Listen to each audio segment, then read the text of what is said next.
চাকরির প্রস্তুতির অনলাইন ভিডিওতে তোমাদের সকলকে স্বাগত।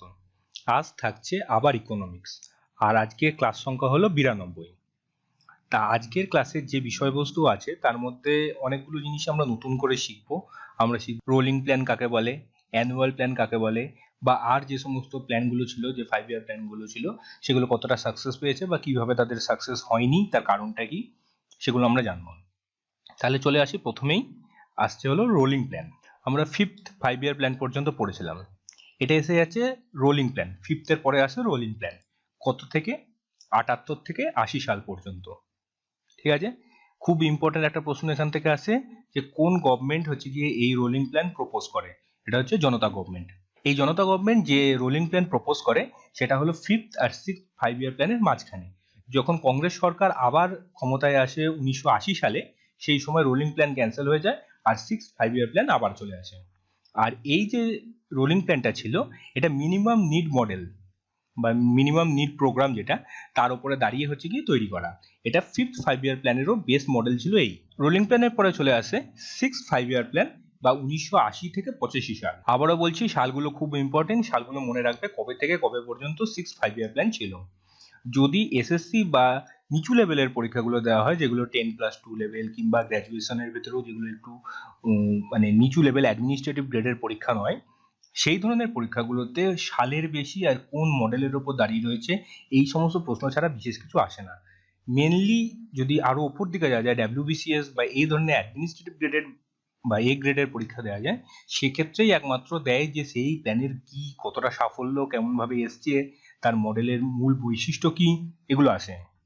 আমাদের এই ভিডিওগুলো মেনলি সব দিকটাই কভার করে বেসিক কনসেপ্ট। আমাদের এরপরে যে ভিডিও আসবে তাতে আবার এলাবোরেটলি আরো বলা হবে যে কি করে এই 5 ইয়ার প্ল্যানগুলো কাজ করেছে, তাতে ভারতের উপর কি কি এফেক্ট করেছে, সেগুলো বলা হবে। এখন শুধু জাস্ট জেনে রাখো যে 5 ইয়ার প্ল্যান কাকে বলে আর কিভাবে সেটা পর এসছে।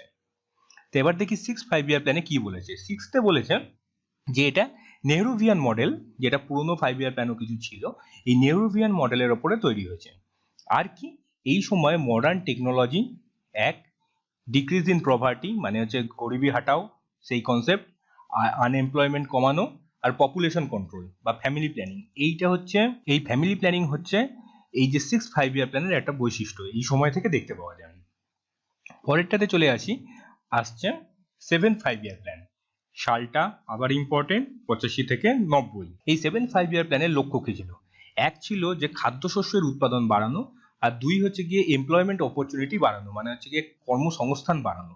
এই দুটো ছিল এর মেন উদ্দেশ্য। খুব সাকসেস লাভ করেছে। 6% হচ্ছে গিয়ে সাকসেস, মানে ভারতবর্ষে সেই সময় গ্রোথ হলো, কিন্তু তার টার্গেট ছিল মাত্র 5%, সেখানে সেই তুলনায় আমরা 6% গ্রোথ পেয়েছি। তারপরেরটাতে চলে আসছি, আসার কথা 8th 5 ইয়ার প্ল্যান। কিন্তু 8th 5 ইয়ার প্ল্যান না এসে তার আগে আসে অ্যানুয়াল প্ল্যান। এই অ্যানুয়াল প্ল্যান এই একটা রোলিং প্ল্যানের মতো একটা জিনিস। তার মেইন কারণ ছিল সেই সময় পলিটিক্যাল আনস্টেবিলিটির জন্য 5 ইয়ার প্ল্যান তৈরি করা যায়নি। দুটো অ্যানুয়াল প্ল্যান হয়েছিল, একটা 90-91 সালে, একটা হয়েছিল 91-92 সালে। এই দুটো হচ্ছে অ্যানুয়াল প্ল্যান। তার মেন কারণ কি, পলিটিক্যাল সিচুয়েশন সেই সময় খুব একটা অনুকূল ছিল না 5 ইয়ার প্ল্যান তৈরি করার জন্য। সেই জন্য অ্যানুয়াল প্ল্যান, জাস্ট বছরেরটা বছরের সিদ্ধান্ত নেওয়া হবে, এরকম একটা অ্যানুয়াল প্ল্যান তৈরি করা হয়। পরপর দুটো অ্যানুয়াল প্ল্যান হয়েছিল। বছর দিতে পারে যে কটা অ্যানুয়াল প্ল্যান তৈরি হয়েছিল, দুখানা অ্যানুয়াল প্ল্যান তৈরি হয়েছিল, একটা 90-91, একটা 91-92। এরপরে আমরা চলে আসছি 8th 5 ইয়ার প্ল্যান। সালটা 92 থেকে 97। আবার এখানে বলা হয়েছে যে কেন হচ্ছে 2 বছরের ডিলে হয়েছিল এই প্ল্যানটা তৈরি করার জন্য। পলিটিক্যাল ইনস্টেবিলিটি, আর সেকেন্ডটার কারণ হচ্ছে ব্যালেন্স অফ পেমেন্ট ক্রাইসিস। এই জিনিসটা কি ব্যালেন্স অফ পেমেন্ট এখনই বলবো না, এখন বললে বুঝতে পারবে না। বিওপি ইকোনমিক্সের প্রত্যেক জায়গায় এটার উল্লেখ তোমরা পাবেই, আর এটা কি তোমাদের জানতেই হবে বিওপি। তবে এখন এটা বলবো না ব্যালেন্স অফ পেমেন্ট কি জিনিস, সেটা আমাদের পরের ভিডিও আসবে, সেখানে ডিটেলসে বলতে হবে কি ধরনের কাজ করে এটা, কেমন ভাবে ভারতের ইকোনমিক্সের উপরে এফেক্ট করে, সবকিছুই বলা হবে। এই বিওপি ক্রাইসিস হয়েছিল 90-91 সালে। এই সালটাও খুব ইম্পর্টেন্ট যে ব্যালেন্স অফ পেমেন্ট ক্রাইসিস কবে হয়েছিল, 90-91 সালে। এই যে 5 ইয়ার প্ল্যানটা ছিল, এর মেন উদ্দেশ্য ছিল হচ্ছে গিয়ে human resource development, unemployment, education আর পাবলিক হেলথ, এগুলো গ্রোথ করা, আরো ভালো কিভাবে করা যায়, মানে মানুষের জীবনযাত্রার মান কিভাবে উন্নত করা যায়, এই 8th 5 ইয়ার প্ল্যান তার উপর নজর দিয়েছিল। এই সময় নরসিংহ রাও গভর্নমেন্ট নিউ ইকোনমিক পলিসি তারা প্রপোজ করে, আর তা এর পরবর্তী সালের যে 5 ইয়ার প্ল্যানগুলো রয়েছে, পরবর্তী যে 5 ইয়ার প্ল্যানগুলো রয়েছে সেগুলো ইমপ্লিমেন্টের উপর এই নিউ ইকোনমিক প্ল্যান দেখতে আরম্ভ করা যায়, তার প্রভাব দেখতে পাওয়া যায়। পরে আসছে যে এটাও সাকসেস লাভ করেছিল, 6.8% গ্রোথ হয়েছিল, টার্গেট করা হয়েছিল মাত্র 5.6%। পরেরটা হচ্ছে 9 5 ইয়ার প্ল্যান। 9 5 ইয়ার প্ল্যান 97 থেকে 2002, আর এই 5 ইয়ার প্ল্যানের মেন উদ্দেশ্য ছিল growth with justice and equality, সবাই সমান আর সবাই যে ন্যায় অধিকার পাবে তার উপর দাঁড়িয়ে হচ্ছে কি এই ইকোনমিক প্ল্যান হয়েছিল। চলে আসি 10 5 ইয়ার প্ল্যান। এই প্ল্যানগুলোর বিষয়ে বিশেষ কিছু জানার নেই, কি কনসেপ্টের ওপরে আর মেইন টার্গেট কি ছিল সেইটুকুনি জানলেই হবে। যদি আর একটু বেশি জানবার দরকার থাকে বা মনে হয় যে আর একটু বেশি জানবো, তাহলে কোন 5 ইয়ার প্ল্যান কতটা টার্গেট ছিল আর কতটা তা অ্যাচিভ করেছিল তার যে একটা লিস্ট আমরা পরে দিয়ে দেবো, সেই লিস্ট একটু দেখে নিতে পারো। 10 5 ইয়ার প্ল্যান আসছে হচ্ছে 2002 থেকে 2007। এই 5 ইয়ার প্ল্যানের উদ্দেশ্য ছিল যে আগামী 10 বছরের মধ্যে পার ক্যাপিটা ইনকাম, এটাও কি জিনিস আমি পরে বলে দেবো, এই পার ক্যাপিটা ইনকাম ভারতবর্ষে ডবল করা, মানে যা তখন ছিল তা ডবল করা। টার্গেট ফুলফিল করতে পারেনি, 8% টার্গেট ছিল, 7.2% লাভ করেছিল। এরপরে আসছে 11 5 ইয়ার প্ল্যান, 7 থেকে 12। আর এই যে 5 ইয়ার প্ল্যান তার উদ্দেশ্য ছিল ফাস্টার অ্যান্ড ইনক্লুসিভ গ্রোথ, মানে কি যে ইন্ডিয়ার গ্রোথ রেট সেটা আরো ফাস্টার হবে, আর ইনক্লুসিভ মানে কি সবাইকে ইনক্লুড করে, মানে সমাজের সমস্ত শ্রেণীর মানুষকে একসঙ্গে নিয়ে যাতে গ্রোথটা হয়, মানে সবারই যাতে একসঙ্গে উন্নতি হয়, সেই গ্রোথ ছিল উদ্দেশ্য। 8.1% টার্গেট ছিল, 7.9% অ্যাচিভ করেছিল। পরেরটা লাস্ট 5 ইয়ার প্ল্যান বা 12 5 ইয়ার প্ল্যান, এটা এসছে 12 থেকে 17 সাল এই সময়ের জন্য। আর এটারও যে লক্ষ্য ছিল সেটা হলো faster inclusive and sustainable growth. Faster আর ইনক্লুসিভ কি বলেছি, সাস্টেনেবল মানে কি যে গ্রোথটা করলে দীর্ঘস্থায়ী হবে, মানে হঠাৎ করে গ্রোথ করে দিলাম সেই গ্রোথটা সমাজের পক্ষে কি এফেক্ট করলো না করলো সেটা দেখার দরকার নেই, সেরকম ধরনের গ্রোথ না। গ্রোথ হচ্ছে সাস্টেনেবল, মানে সবাইকে নিয়ে উন্নতি আর একসাথে উন্নতি, যাতে দীর্ঘস্থায়ী সেই উন্নতি বজায় থাকে। এটা হলো 12 5 ইয়ার প্ল্যান। তাই এরপর আমরা লিস্ট দিয়ে দিয়েছি যে কোন 5 ইয়ার প্ল্যানটা কবে থেকে কবে পর্যন্ত হয়েছে, এগুলো দেখে নিতে পারো, কতটা অ্যাচিভ করেছে সেটাও দেখে নিতে পারো।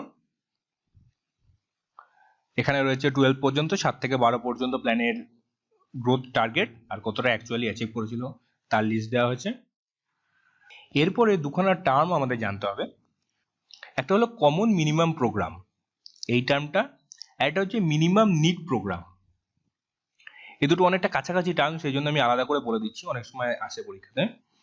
এই কমন মিনিমাম প্রোগ্রাম এটা হচ্ছে একটা এজেন্ডা। যখন 2004 সালে ইউপিএ গভর্নমেন্ট ক্ষমতায় আসে তখন একটা কোয়ালিশন গভর্নমেন্ট তৈরি হয়। এই কোয়ালিশন গভর্নমেন্ট একটা মোটিভ নিয়ে বা একটা উদ্দেশ্য মানুষের সামনে রাখে, সেটা হলো কমন মিনিমাম প্রোগ্রাম। এই কমন মিনিমাম প্রোগ্রামের উপর কতগুলো পয়েন্ট রয়েছে সেগুলো বিশেষ জানার দরকার নেই। আর এই যে মিনিমাম নিড প্রোগ্রাম, সেটা হলো আমাদের 5th যে 5 ইয়ার প্ল্যান ছিল তার মূল উদ্দেশ্য ছিল। এটা কিন্তু 5 ইয়ার প্ল্যানের সঙ্গে ডাইরেক্টলি ভাবে রিলেটেড। 5th 5 ইয়ার প্ল্যান যেটা 74 থেকে 78 পর্যন্ত ছিল, তার একটা উদ্দেশ্য ছিল হচ্ছে গিয়ে মিনিমাম নিড প্রোগ্রাম। আর এই যে মিনিমাম নিড প্রোগ্রাম এটা কি, যে বলা যে economic development, social and economic যে ডেভেলপমেন্ট সেটা যেন সবার, আর তার সাথে সাথে যাতে আন্ডার প্রিভিলেজ আর আন্ডার সার্ভ পপুলেশনের ওপর এফেক্ট করে, মানে তারাও যাতে এই 5 ইয়ার প্ল্যানের উপকারিতা তারা পায়, সেই জন্য এই মিনিমাম নিড প্রোগ্রাম আছে। এটা কিন্তু 5 ইয়ার প্ল্যানের সঙ্গে রিলেটেড। কমন মিনিমাম প্রোগ্রাম কিন্তু 5 ইয়ার প্ল্যানের সঙ্গে রিলেটেড নয়। এটা একটা ইউপিএ গভর্নমেন্টের যখন ক্ষমতায় আসে তার একখানা প্রচার ছিল যে এই কমন মিনিমাম প্রোগ্রাম তারা হচ্ছে কার্যকর করবে। তো এতদূর পর্যন্তই আজকের ভিডিওটা। তোমরা আমাদের সঙ্গে হোয়াটসঅ্যাপ আর টেলিগ্রাম মারফত এই নাম্বারে যোগাযোগ করতে পারো।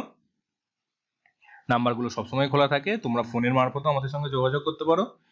ফেসবুকের পেজটা তোমরা অবশ্যই লাইক আর শেয়ার করবে, আর ইউটিউবের চ্যানেলটাকে সাবস্ক্রাইব করে নিও, কারণ তোমরা তো নিশ্চয়ই জানো যে প্রত্যেকদিনই নতুন নতুন ভিডিও আসে তোমাদের জন্য। পড়াশোনা করতে থাকো, আমাদের সঙ্গে থাকো, ইউটিউবে নতুন নতুন ভিডিও রোজ পেয়ে যাবে। আর কোনো রকমের প্রশ্ন থাকলে আমাদের হোয়াটসঅ্যাপ আর টেলিগ্রাম মারফত আমাদের সঙ্গে যোগাযোগ করতে পারো। এখনকার মতো এত দূর পর্যন্তই, কালকে আবার দেখা হবে।